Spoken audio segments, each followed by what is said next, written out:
सुप्रभात बच्चों, नवांकुर डिजी लेसन्स में आपका स्वागत है।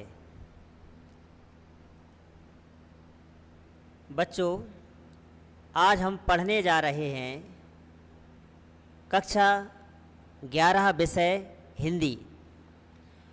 पाठ्य पुस्तक का नाम है आरोह भाग 1। यह है एनसीईआरटी की नवीन पुस्तक है। इस पुस्तक के अंतर्गत काव्यखंड के पाठ 6 चंपा काले काले अक्षर नहीं चीनती है, यह पाठ का नाम है और इस पाठ को हम पढ़ने जा रहे हैं, जिसके रचयिता हैं त्रिलोचन। कौन है? कवि त्रिलोचन। अब हम त्रिलोचन जी की संक्षिप्त जानकारी पर प्रकाश डालेंगे। हिंदी साहित्य में कवि त्रिलोचन प्रगतिशील काव्य धारा के प्रमुख कवि के रूप में प्रतिष्ठित हैं। इनका मूल नाम वासुदेव सिंह है। इनका जन्म सन 1917 ईस्वी में चिरानी पट्टी जिला सुल्तानपुर उत्तर प्रदेश में हुआ था। इनकी भाषा छायावादी रोमानियत से मुक्त है। इनकी भाषा छायावादी रोमानियत से मुक्त है तथा उसका ठाठ ठेठ गांव की जमीन से जुड़ा हुआ है। त्रिलोचन हिंदी में सानेट मतलब अंग्रेजी छंद को स्थापित करने वाले कवि के रूप में भी जाने जाते हैं। इनकी रचनाएं धरती, गुलाब और बुलबुल, चैती, अमोला, मेरा घर जीने की कला आदि और भी रचनाएं हैं। बच्चों, अब हम चंपा काले काले अक्षर नहीं चीनती, हम इसके सार की ओर चलते हैं। कवि त्रिलोचन द्वारा रचित चंपा काले काले अक्षर नहीं चीनती, यह कविता लोक भावना से जुड़ी हुई है। सुंदर नामक ग्वाले की लड़की चंपा अनपढ़ है, ग्रामीण बालिका है। वह पशु चराने जाती है। उसे काले अक्षरों में छिपे स्वरों पर आश्चर्य होता है। वह शरारती है। वह लेखक के साथ, कवि के साथ शरारत करते हुए कभी उसकी कलम चुरा लेती है, कभी कागज गायब कर देती है। वह लेखक को दिन भर कागज पर लिखते हुए देखकर शिकायत भी करती है। लेखक उसे समझाता है कि वह पढ़ना लिखना सीख ले। गांधी बाबा भी यही चाहते हैं कि सब लोग पढ़ना लिखना सीख जाएं, परंतु चंपा पढ़ने लिखने से मना कर देती है। लेखक समझाते हुए कहता है कि जब चंपा की शादी हो जाएगी, लेखक चंपा को समझाता है, समझाते हुए कहता है कि चंपा की जब शादी हो जाएगी और उसका बालम अर्थात पति कलकत्ता चला जाएगा, तब वह उससे पत्र कैसे लिखेगी। इस पर चंपा कहती है, मैं शादी नहीं करूंगी, और यदि मेरी शादी हो भी गई तो मैं अपने बालम को कलकत्ता नहीं जाने दूंगी और कलकत्ता पर बजर मतलब वज्र गिरने की कामना करती है, उसके विनाश की कामना करती है, क्योंकि वह कलकत्ता उसके पति को दूर करने वाला है। यह इस कविता का सार है। बच्चों, अब हम इस कविता की व्याख्या समझते हैं। तो सबसे पहले पहला पद है। अब हम सबसे पहले इसका संदर्भ तैयार करते हैं। प्रस्तुत पद्यांश हमारी पाठ्य पुस्तक आरोह भाग 1 के चंपा काले काले अक्षर नहीं चीन्हती नामक पाठ से लिया गया है। इसके रचयिता कवि त्रिलोचन हैं। अब इसका प्रसंग, कवि ने साक्षरता के महत्व से अनजान चंपा नामक ग्वाल की बालिका का चित्रण किया है। इसमें चंपा गांव की लड़की है, पढ़ी लिखी नहीं है। अब हम इसमें देखते हैं चित्र में चंपा खड़ी हुई है। कवि, ये देखिए बच्चों, कवि हैं, कवि पढ़ लिख रहे हैं और उनके पास चंपा खड़ी हुई है। चंपा काले काले अक्षर नहीं चीन्हती। चंपा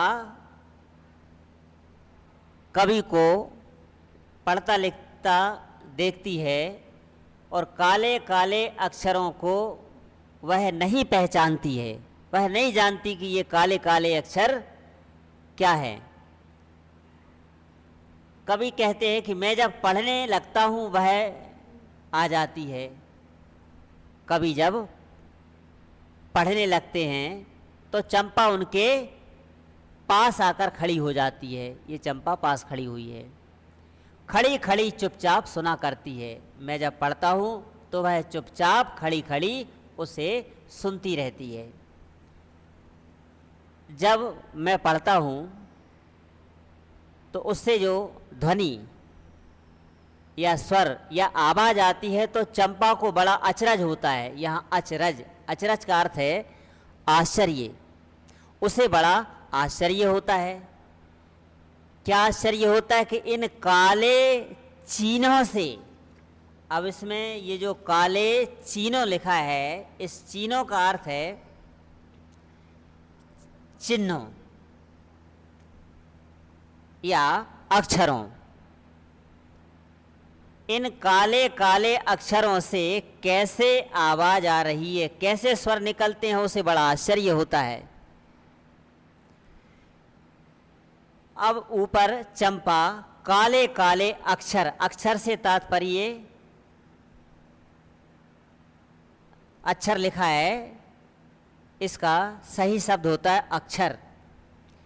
चंपा काले काले, यहाँ काले काले शब्द में पुनरुक्ति प्रकाश अलंकार है। चीनती, नहीं चीनती, पहचानती नहीं है। अब काले काले अक्षर, अक्षरों के लिए काले काले विशेषण का प्रयोग है। यहाँ अक्षर कैसे हैं? काले काले। तो जो काले काले है वह विशेषण है और विशेषण का प्रयोग है। इसमें अचरज का अर्थ आश्चर्य और चंपा पढ़ी लिखी नहीं है, वह अनपढ़ है। कभी कहते हैं कि चंपा नाम की बालिका अक्षरों के महत्व को नहीं जानती है, वह काले अक्षरों को नहीं पहचानती है। कभी कहते हैं कि मैं जब पढ़ने लगता हूँ तो वह मेरे पास आ जाती है। चंपा चुपचाप मेरे पास खड़ी हो जाती है और मेरे द्वारा जो पढ़ा जा रहा है वह उसे सुनती है। कवि को पढ़ता देखकर, आवाज़ सुनकर चंपा को बड़ा आश्चर्य होता है कि इन काले काले चिन्हों या अक्षरों से कैसे स्वर निकल रहे हैं, इनसे कैसे आवाज़ आ रही है। अब हम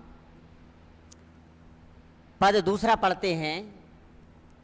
अब इसमें चंपा कौन है, चंपा किसकी पुत्री है और चंपा क्या कार्य करती है, चंपा का परिचय दिया है। चंपा सुंदर की लड़की है। इस पंक्ति का अर्थ चंपा सुंदर की लड़की है, यह सुंदर नाम है, बालिका के पिता का नाम है। तो इसका अर्थ क्या हुआ? चंपा सुंदर नाम के ग्वाल की पुत्री है। अब सुंदर कौन है? सुंदर ग्वाला है, गाय भैंसे रखता है। सुंदर ग्वाला है। सुंदर नाम का जो व्यक्ति है वो कौन है? ग्वाला है। और चंपा उसकी कौन है? पुत्री है। यह सुंदर गाय भैंसे रखता है। उसके घर में क्या है? गाय और भैंसे हैं। देखिए चित्र में गाय और भैंस यह पालता है, अपने घर में रखता है। और अब इसमें चंपा चौपायों को लेकर चरवाही करने जाती है। चंपा क्या करती है? चौपायों को लेकर, चौपायों, चौपायों का अर्थ होता है चार पांव वाला पशु, चार पैर वाला पशु, जानवर। अब चंपा के घर चार पैर वाले पशु हैं, जानवर हैं, गाय हैं, भैंसे हैं। तो वह चंपा उन पशुओं को लेकर चरवाही करने जाती है। चरवाही करने जाती है, उन्हें चराने जाती है। चंपा सुंदर की लड़की है, सुंदर ग्वाला है, गाय भैंसे रखता है। चंपा चौपायों को लेकर चरवाही करने जाती है। तो चंपा सुंदर नामक ग्वाले की पुत्री है। चंपा के पिता का नाम सुंदर है और वह एक ग्वाला है। चंपा उसकी पुत्री है।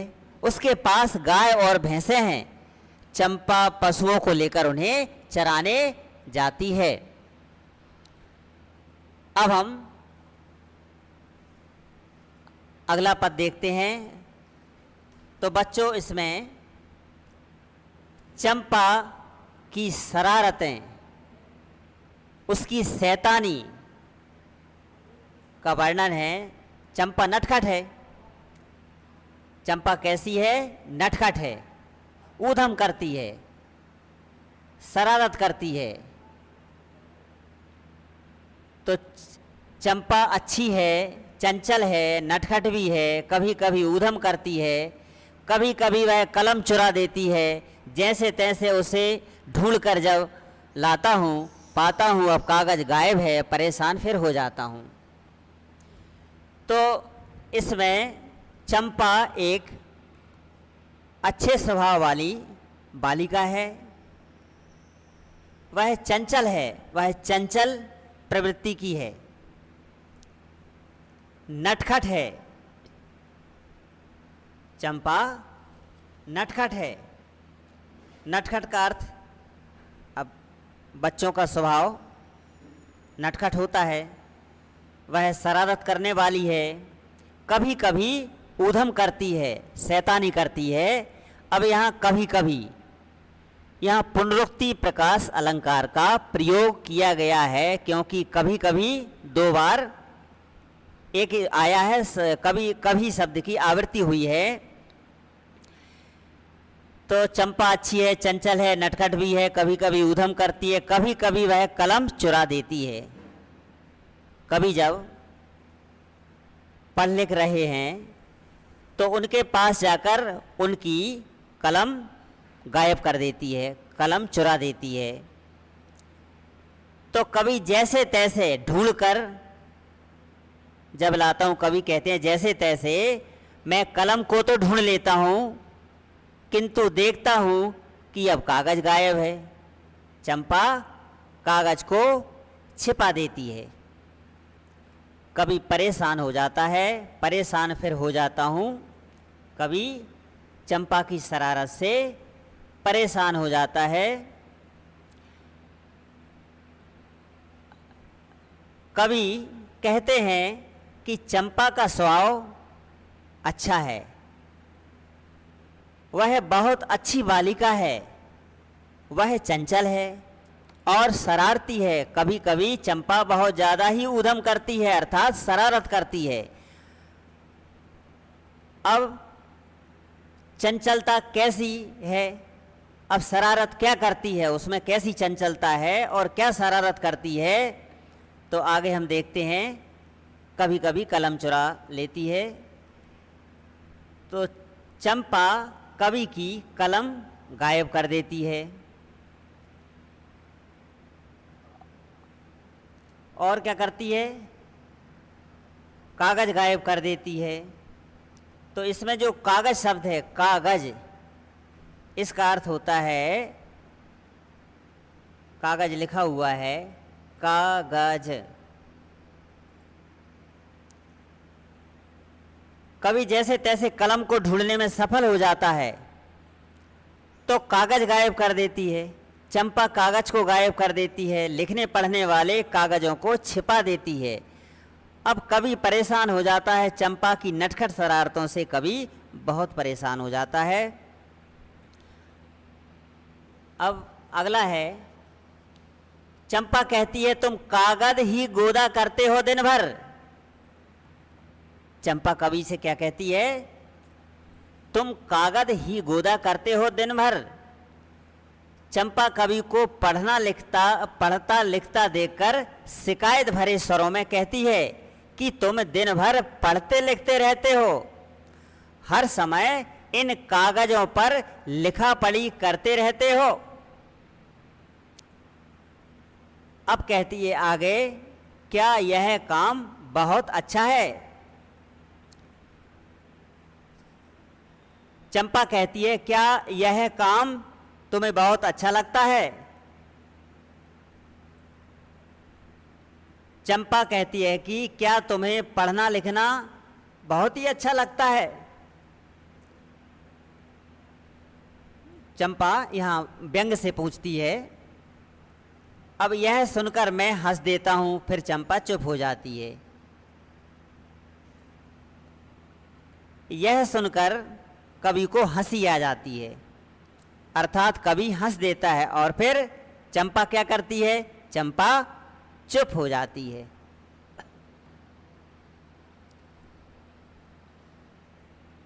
अगला पद है, उस दिन चंपा आई, मैंने कहा कि चंपा तुम भी पढ़ लो।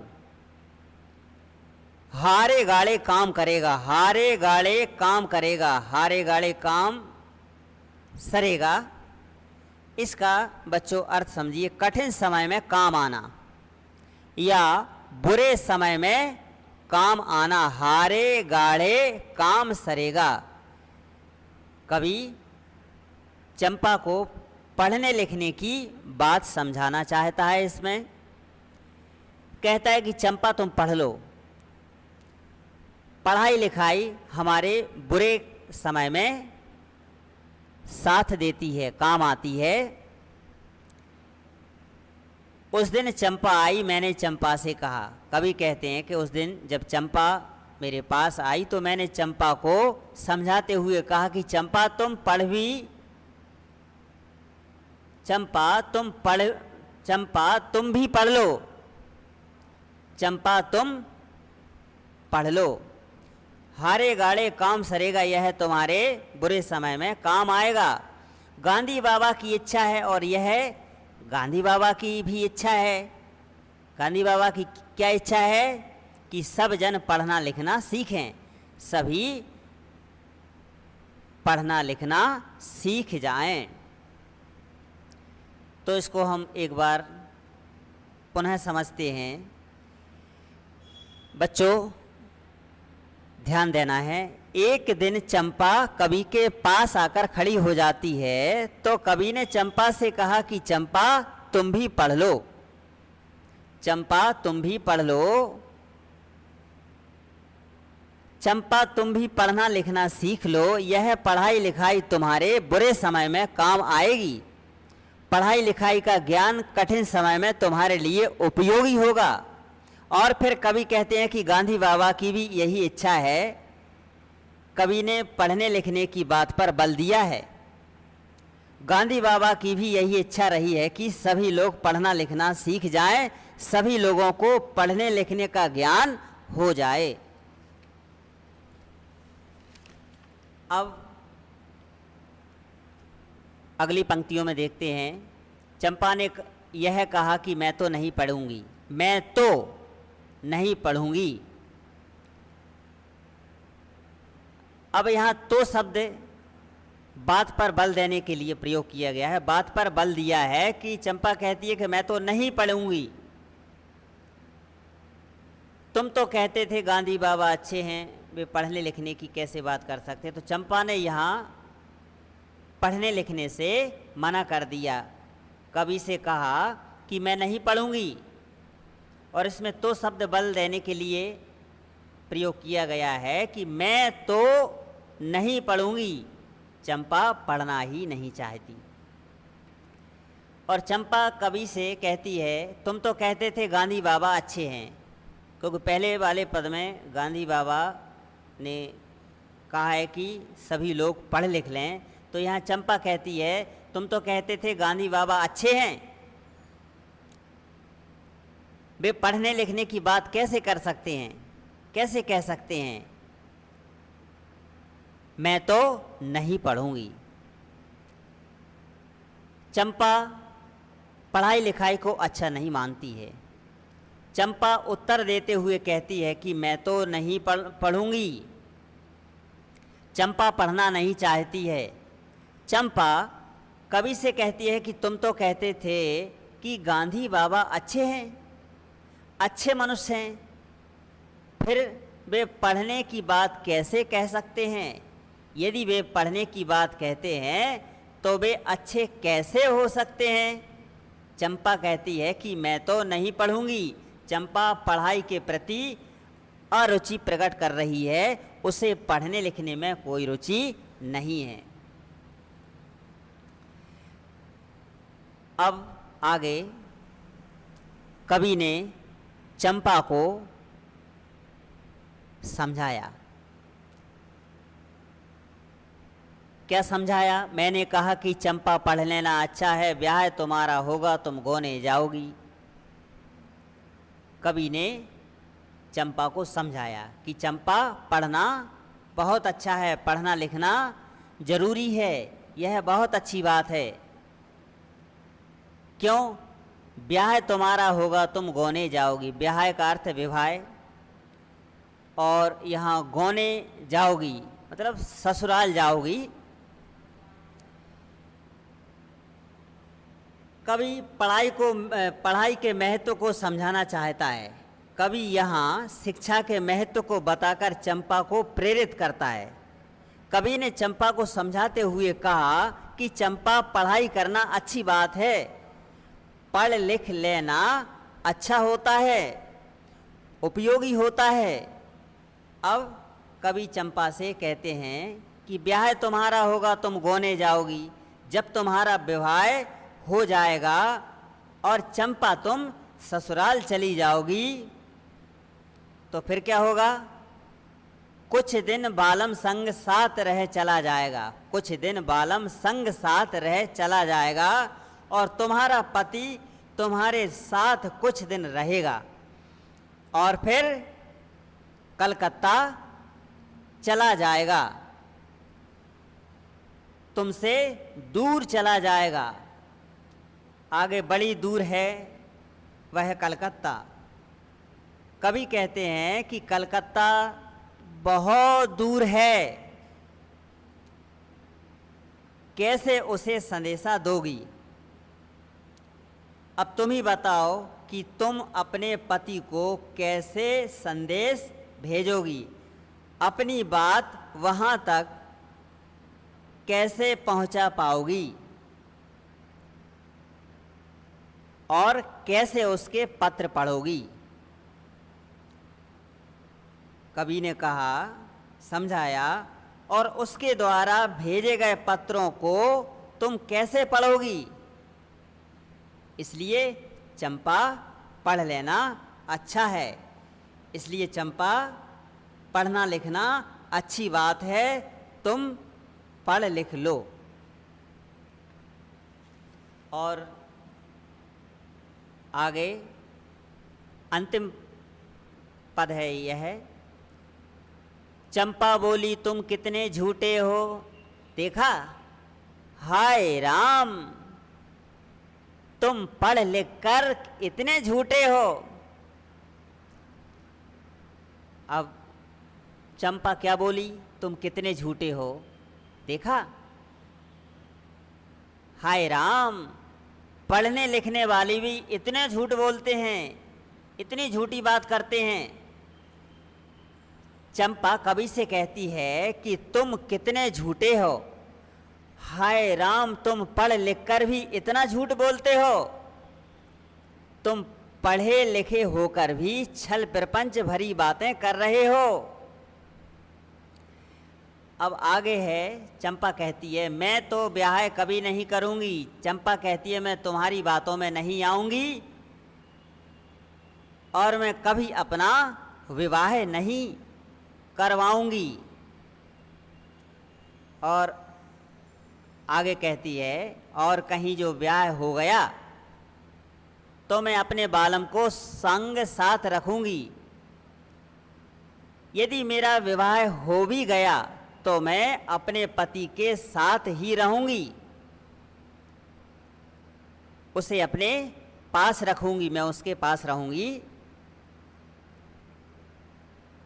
कलकत्ता में कभी ना जाने दूंगी, मैं उसे कलकत्ता कभी भी नहीं जाने दूंगी। चंपा गांव से शहर की ओर हो रहे पलायन को रोकना चाहती है और परिवार न टूटे तथा अपने पति से दूर ना हो, इसलिए इस तरह की बात करती है। अंतिम पंक्ति, कलकत्ते पर बजर गिरे। यहाँ बजर का अर्थ है वज्र गिरे या भारी विपत्ति आए। यहाँ विनाश की कामना करती है, कलकत्ता के अस्तित्व समाप्त होने की बात कह रही है। चंपा कलकत्ता के विनाश की बात करती है, वह कहती है कि ऐसे कलकत्ते पर वज्र गिरे, उसका विनाश हो, उस पर भारी विपत्ति आए। जो कलकत्ता मुझे मेरे पति से दूर करने वाला है उस कलकत्ते का विनाश हो जाए, उस कलकत्ते पर भारी विपत्ति आ जाए। यहाँ चंपा ने कलकत्ते के विनाश की बात कही है। कविता में प्रसाद शब्दगुण है, अनुप्रास अलंकार का प्रयोग किया गया है, ग्रामीण जीवन का सटीक वर्णन किया गया है, देशज शब्दावली युक्त खड़ी बोली का प्रयोग है। अब हम इसके प्रश्नोत्तर समझते हैं कविता के साथ। चंपा ने ऐसा क्यों कहा कि कलकत्ता पर बजर गिरे? चंपा बिल्कुल नहीं चाहती कि शादी के बाद उसका पति धन कमाने कलकत्ता जाए, चंपा से दूर हो जाए। कलकत्ता उसके परिवार को तोड़ने वाला है, उसे उसके पति से अलग करने वाला है। वह चाहती है ऐसे कलकत्ते का अस्तित्व ही समाप्त हो जाए, इसलिए वह बजर गिरने की कामना करती है। अब दूसरा प्रश्न है, चंपा को इस पर क्यों विश्वास नहीं होता कि गांधी बाबा ने पढ़ने लिखने की बात कही होगी? चंपा के मन में यह बात बैठी हुई थी कि शिक्षित व्यक्ति अपने घर को छोड़कर घर से दूर चला जाता है, इसलिए वह पढ़ाई को अच्छा नहीं मानती। गांधी जी लोगों की भलाई की बात करते हैं, इसलिए उनके द्वारा पढ़ने लिखने की बात की गई थी, इसलिए वह पढ़ाई लिखाई को अच्छा नहीं मानती। गांधी जी लोगों की भलाई की बात करते हैं, इसलिए वे पढ़ने लिखने की बात कैसे कर सकते हैं? यहाँ इसका मतलब ये है कि गांधी जी लोगों का भला चाहते हैं, तो वे पढ़ने लिखने की बात कैसे कर सकते हैं? क्योंकि गांधी बाबा तो अच्छे मनुष्य हैं और वह परिवार को तोड़ने वाली पढ़ाई की बात कैसे कर सकते हैं? इसलिए वह विश्वास नहीं करती कि गांधी बाबा जैसे अच्छे मनुष्य ने पढ़ने लिखने जैसी बुरी बात कही होगी। तीसरा प्रश्न है, कवि ने चंपा की किन विशेषताओं का उल्लेख किया है? अब चंपा की कौन कौन सी विशेषताएं हैं?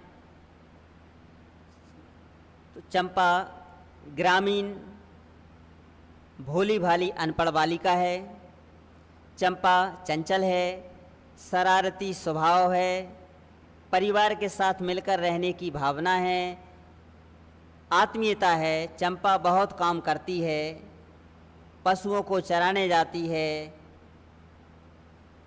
कष्ट देने वाले के प्रति खुला विद्रोह करने वाली है।